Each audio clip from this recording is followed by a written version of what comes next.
CCD की बरकत से अब कितना अरसा हुआ है आपने पंजाब में कोई वाकया सुना है कि किसी कारी साहब ने रूहानी तरीके से अपने स्टूडेंट को फैज पहुंचाने की कोशिश की हो मैयत की चारपाई पे? कितने महीने गुजर गए क्योंकि फुल फ्राई हो रहे थे, हाथ लगाने वाले हाफ फ्राई हो रहे थे, उनके नेफे में पिस्टल चल रही थी।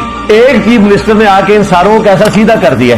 जराइम के एतबार से साल 2025 सूबे पंजाब के लिए बदतरीन साल साबित हुआ। कत्ल, डकैती, अगवा बराए तवान समेत संगीन वारदातों के सूबे भर में 10 लाख से ज्यादा वाकयात रिपोर्ट हुए, जबकि साल भर में 4000 से ज्यादा अफराद को कत्ल कर दिया गया। जबकि सूबे भर में ज्यादती के 4000 और इज्तिमाई ज्यादती के 1300 के करीब वाकयात रिपोर्ट हुए।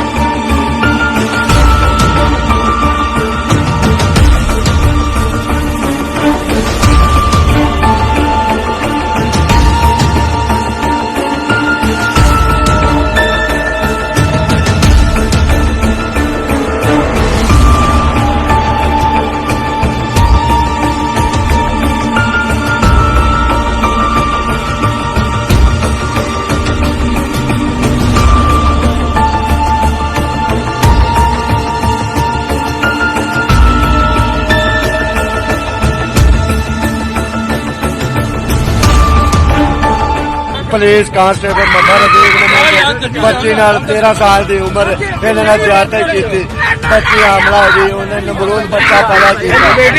मेरी बेटी है, पुलिस ने दिया मेरे को बच्चे का दिया है। मोमिन हर गुनाह कर सकता है, झूठ नहीं बोल सकता। मोमिन हर गुनाह कर सकता है, झूठ नहीं बोल सकता।